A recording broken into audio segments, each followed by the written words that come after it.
खबर यूपी के झांसी शहर से है, जहां समाजवादी पार्टी के पूर्व राज्यसभा सांसद तथा क्रिप्को अध्यक्ष डॉक्टर चंद्रपाल सिंह यादव के खिलाफ दर्ज संपत्ति के एक मामले में मुकदमे के बाद पूर्व राज्यसभा सांसद का बयान सामने आया है।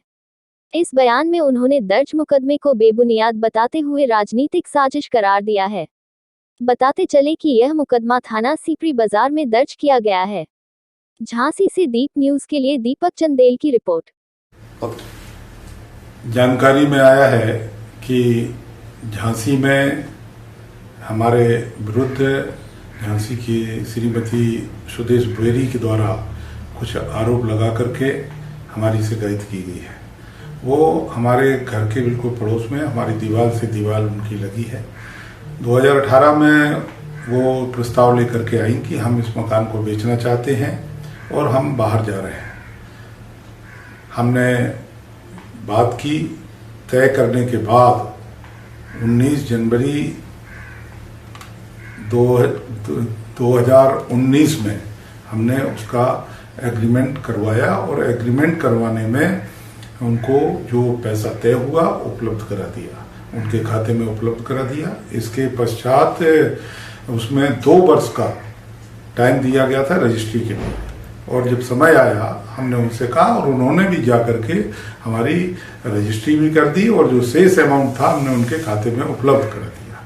इसके पश्चात हमारे कुछ पारिवारिक परिजनों ने उनकी और छोटी छोटी संपत्तियां थीं उनको भी क्रय किया, उनके भी एग्रीमेंट हुए और जो रेट तय हुए, जो एग्रीमेंट में लिखे गए थे या जो रजिस्ट्री में लिखे गए थे, उसके अनुसार उनका पूरा पैसा, एक एक पैसा उनके खाते में उपलब्ध करा दिया गया।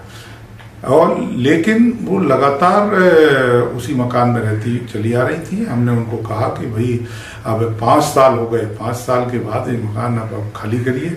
और इसी बात को लेकर के कुछ हमारे राजनीतिक मित्र उनके पीछे लग गए और उन्होंने इस शिकायत को कर दिया और खाली करने की तो बात दूसरी, शिकायत कर दी कि किसी की हमको जबरदस्ती रजिस्ट्री कराई गई थी।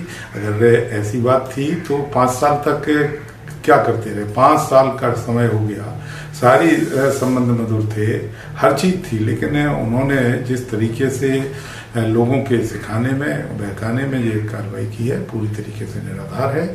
हमने उनका एक एक पैसा, हमारे पास सारी रजिस्ट्री के पेपर हैं और हमने उनको प्रशासन को उपलब्ध भी करा दिए हैं। हम तो चाहते हैं कि किसी सीनियर ऑफिसर के द्वारा इसकी जांच होनी चाहिए और जांच होकर के जो सही हो वो होना चाहिए। ये राजनीतिक षड्यंत्र के तहत केवल हमारी छवि को खराब करने के लिए, हमें बदनाम करने के लिए इस तरीके की कार्रवाई की गई है।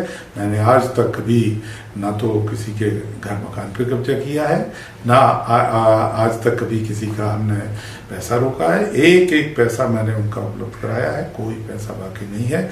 जिस तरीके से लोगों में ये बात फैला करके लोगों में प्रचार प्रसार किया जा रहा है, मैं आज पूरी तरीके से स्पष्ट कर देना चाहता हूं कि मेरा कोई लेन देन बाकी नहीं है। मैंने एक एक पैसा उनके खाते में उपलब्ध कराया है। धन्यवाद।